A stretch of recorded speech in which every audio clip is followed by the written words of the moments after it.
Hello दोस्तों, तो कैसे हो? मुझे उम्मीद है बहुत अच्छे होंगे। आज के इस वीडियो में हम लोग जानते हैं प्रभु भगवान श्री कृष्ण की पावन नगरी द्वारका के बारे में। द्वारका हम कैसे जा सकते हैं? द्वारका जाने के लिए कौन सा समय हमारे लिए बढ़िया होगा? द्वारका जाने के बाद वहाँ पर खाने पीने की व्यवस्था कैसी है? द्वारका में हम कहाँ पर रुक सकते हैं? द्वारका में कहाँ कहाँ दर्शन कर सकते हैं? कहाँ कहाँ घूमने जा सकते हैं? घूमने जाने के लिए कितने रुपयों की आवश्यकता होगी? हमें अपने साथ क्या क्या सामान ले जाना चाहिए? इन सब सवालों के जवाब इस वीडियो में हम लोग जानने की कोशिश करेंगे।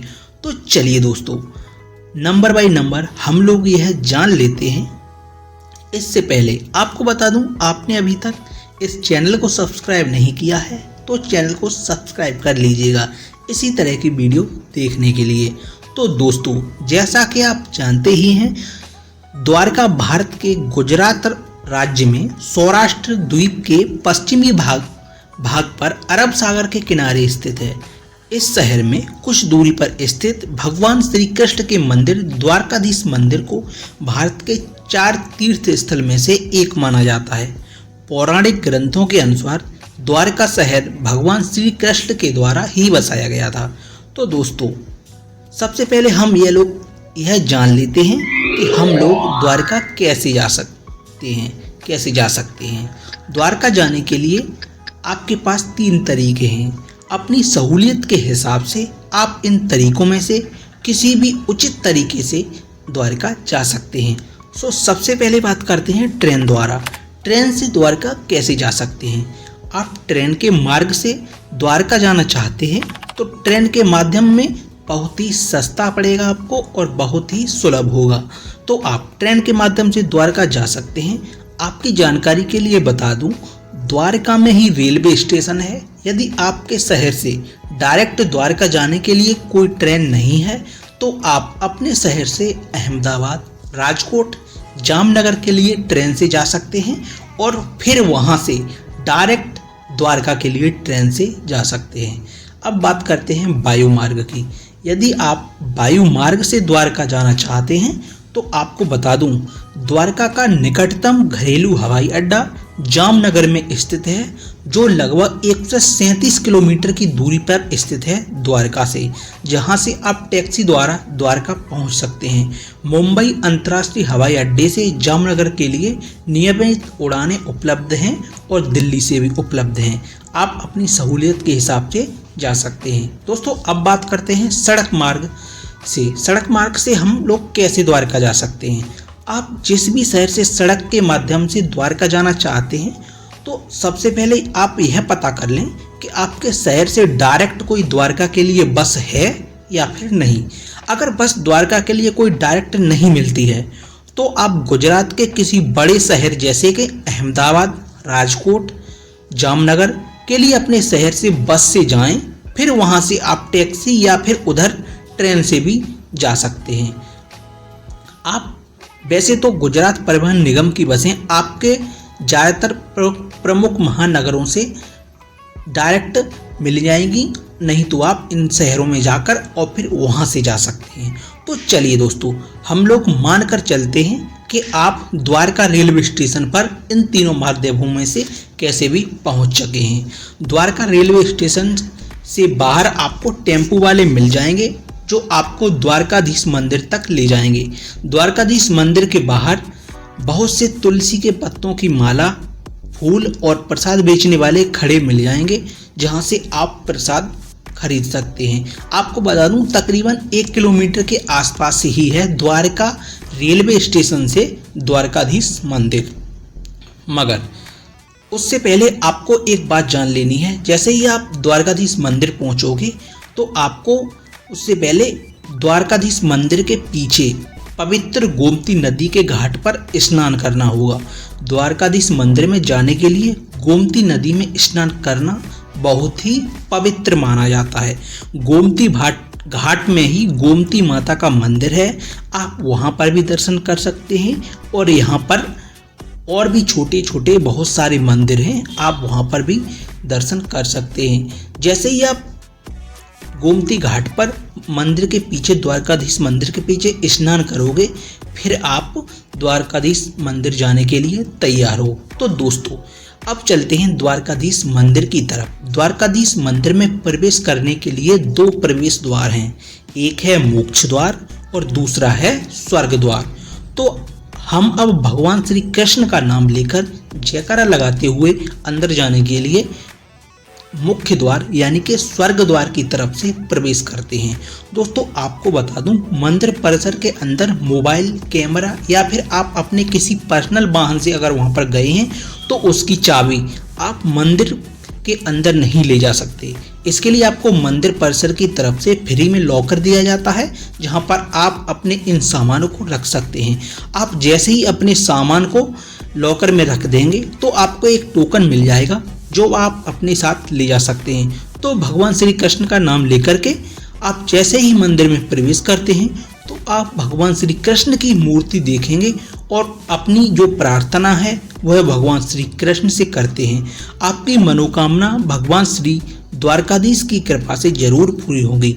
आप भगवान श्री द्वारकाधीश के दर्शन करने के बाद मंदिर परिसर से बाहर आ जाते हैं। इसके बाद द्वारकाधीश मंदिर के परिसर के आसपास बहुत सारे छोटे छोटे मंदिर हैं जहां पर आप विजिट कर सकते हैं, जैसे कि कृष्ण जी मंदिर, गोमती माता का मंदिर, महालक्ष्मी का मंदिर, रणछोड़ जी का मंदिर।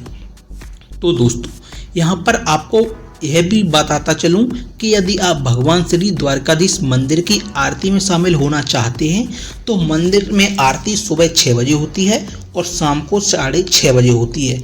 यदि आप मंदिर की आरती में शामिल होना चाहते हैं तो यहाँ पर आरती शुरुआत होने से पहले आप आधे घंटे पहले पहुँच जाइए और आप आरती में शामिल हो सकते हैं। और आपको बता दूं, अगर यहाँ पर मंदिर में जाने के लिए आप भीड़ से बचना चाहते हैं तो आपको सुबह या शाम के टाइम में जाना चाहिए, न कि दोपहर के टाइम में, ठीक है।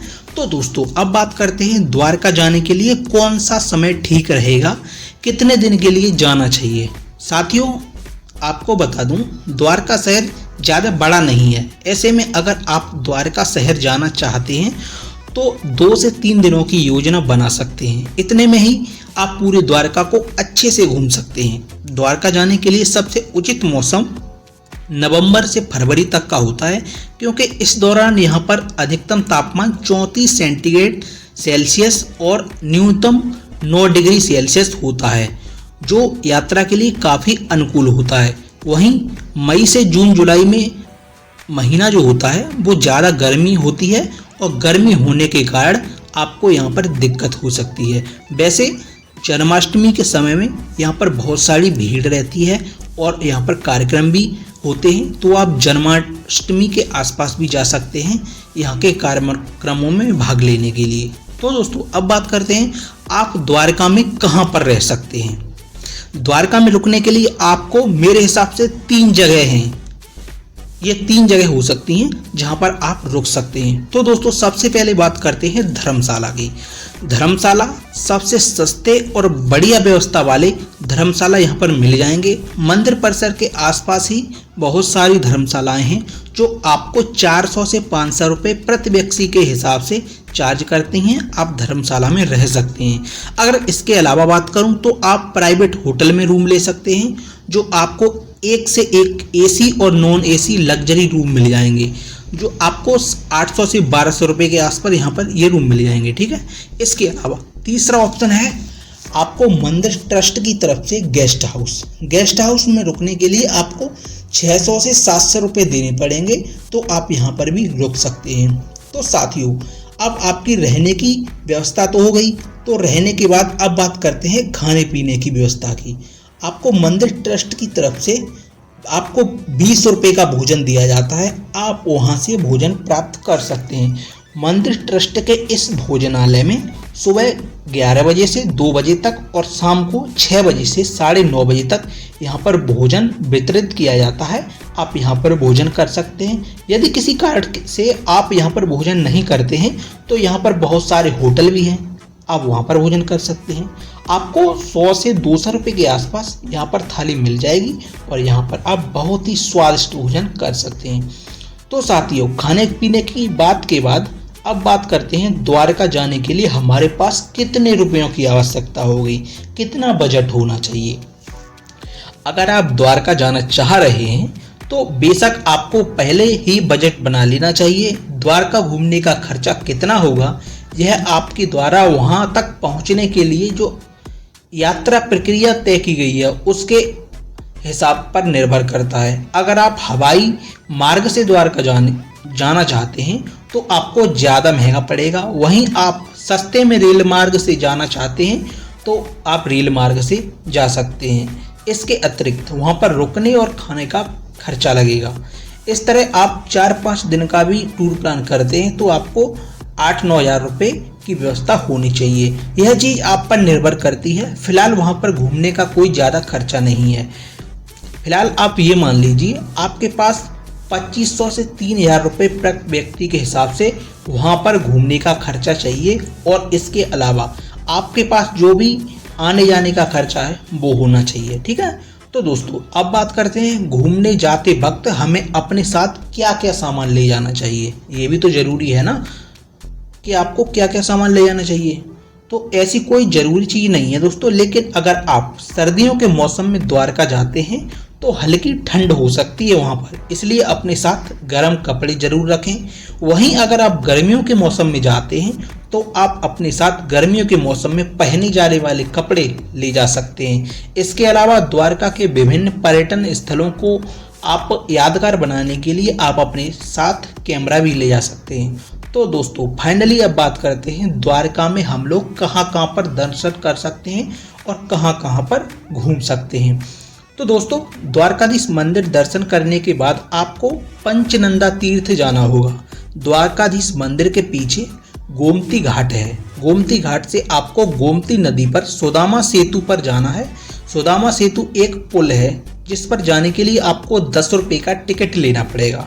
टिकट लेने के बाद आप सुदामा सेतु से होते हुए पंचनंदा तीर्थ पहुंचेंगे। पंचनंदा तीर्थ पर 5 कुएं मिलेंगे जिनके जल का स्वाद आपको टेस्ट करना है।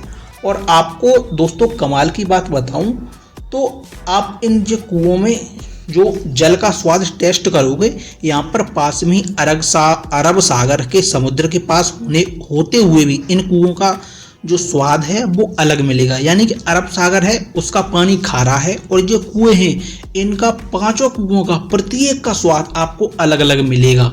किसी का मीठा है, किसी का उससे भी अच्छा, किसी का कैसा भी, यानी कि इन 5 का स्वाद अलग अलग है। ये दोस्तों कमाल की बात नहीं तो क्या है। तो दोस्तों यह 5 कुएं 5 पांडवों के नाम पर बनाए गए हैं साथियों। वहीं पंचनंदा तीर्थ पर ही आपको लक्ष्मी नारायण मंदिर मिलेगा।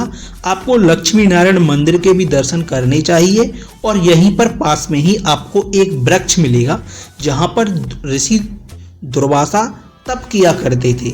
आप उसे भी देख सकते हैं, बहुत ही सुंदर दृश्य है, आपको जरूर यहाँ पर जाना चाहिए।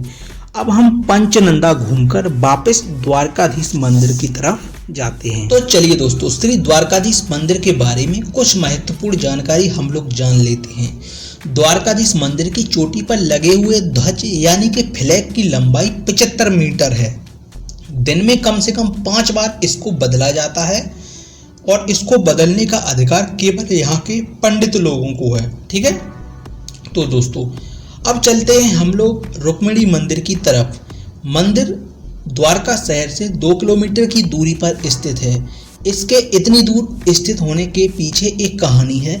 जैसा कि आप लोगों को पता ही है, रुक्मिणी भगवान श्री कृष्ण की पहली पत्नी थी, जिसके पीछे पौराणिक कथा यह है कि एक बार रुक्मिणी देवी ने महान ऋषि दुर्वासा को क्रोध दिला दिया था, जिसके कारण क्रोध में आकर उन्होंने रुक्मिणी देवी को भगवान श्री कृष्ण से अलग होने का श्राप दे दिया था। यही कारण है कि इनका मंदिर द्वारकाधीश से इतना दूर बना हुआ है।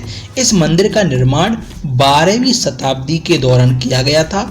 तो आप यहाँ पर विजिट कर सकते हैं और रुक्मिणी माता के दर्शन कर सकते हैं। यहाँ पर पीने के लिए पानी दिया जाता है जो यहाँ पर बहुत ही पवित्र माना जाता है।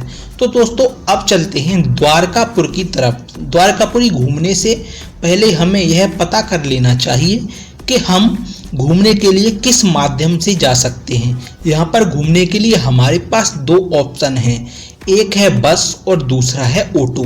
बस से जाने के लिए आपको 100 रुपये प्रति व्यक्ति के हिसाब से लगेगा और दोस्तों मैं आपको सजेस्ट करूँगा आपको ऑटो रिक्शा से ही जाना चाहिए, क्योंकि आपसे बार्गेनिंग करने के बाद आपको ऑटो रिक्शा 700 से 800 रुपये में ले जा सकता है। दोस्तों ऑटो से जाने के लिए मैं इसलिए कह रहा हूँ क्योंकि आपको अगर आप बस से जाओगे तो आपको इतना घूमने के लिए टाइम नहीं मिलेगा, क्योंकि बस वाले इतना टाइम नहीं देते हैं। अगर आप ऑटो से जाओगे तो आप प्रत्येक स्थान को अच्छे से घूम सकते हो, जितनी देर रुकना चाहो उतनी देर रुक सकते हो, फिर ऑटो वाले के साथ जा सकते हो, अच्छे से एक्सप्लोर भी कर सकते हो। ऑटो से आप पर्सनली 700-800 रुपये में ऑटो करके ले जाओगे तो ठीक है। यहाँ पर आप सिद्धिविनायक महादेव, भड़केश्वर महादेव, गीता मंदिर, sunset point, Trilok gallery art आदि के दर्शन कर सकते हैं। तो दोस्तों अब चलते हैं गोपी तालाब की तरफ। मित्रों यह गोपी तालाब वही स्थान है जहाँ पर भगवान श्री कृष्ण गोपियों के साथ रास लीला किया करते थे। कहा जाता है कि भगवान श्री कृष्ण से दूर रहने की बेचैनी में आखिरी बार वृंदावन से गोपियां यहाँ पर नृत्य करने पहुंची थीं और यहीं पर भगवान श्री कृष्ण ने अंतिम रास लीला की थी वह और मोक्ष को प्राप्त हो गई थी। यानी कि अंतिम रास लीला करने के बाद जो गोपियां थीं वो मोक्ष को प्राप्त हो गई थीं। इसी तालाब में यहाँ पर चंदन मिलता है जिसे गोपी चंदन कहते हैं। यह विभिन्न प्रकार की चर्म रोगों के लिए लाभकारी माना जाता है। तो यहाँ पर आपको यह चंदन यहाँ के बाजारों से मिल जाएगा। दोस्तों गोपी तालाब के पास में ही नागेश्वर ज्योतिर्लिंग मंदिर है, यहाँ पर आप दर्शन कर सकते हैं। यहाँ पर भगवान भोलेनाथ की बहुत ही 80 फीट बड़ी प्रतिमा है। आपको बता दूं नागेश्वर ज्योतिर्लिंग भारत के 12 ज्योतिर्लिंगों में से दूसरा ज्योतिर्लिंग है। कहा जाता है कि जो भी इस मंदिर के दर्शन करने आता है वह हमेशा जहरीले जीव जंतुओं से दूर रहता है। तो दोस्तों अब चलते हैं भेंट द्वारका की तरफ। द्वारकाधीश मंदिर से 30 किलोमीटर की दूरी पर भेंट द्वारका स्थित है। भेंट द्वारका जाने के लिए आपको नाव का इस्तेमाल करना होगा। नाव आपको 10 रुपये प्रति व्यक्ति के हिसाब से भेंट द्वारका ले जाएगी, क्योंकि भेंट द्वारका समुद्र से एक टापू पर स्थित है। दोस्तों यह वही स्थान है जहां पर भगवान श्री कृष्ण के बचपन के मित्र सुदामा द्वारका में श्री कृष्ण से मिलने आए थे, जहां पर भेंट हुई थी। उसी स्थान को भेंट द्वारका नाम से जाना जाता है।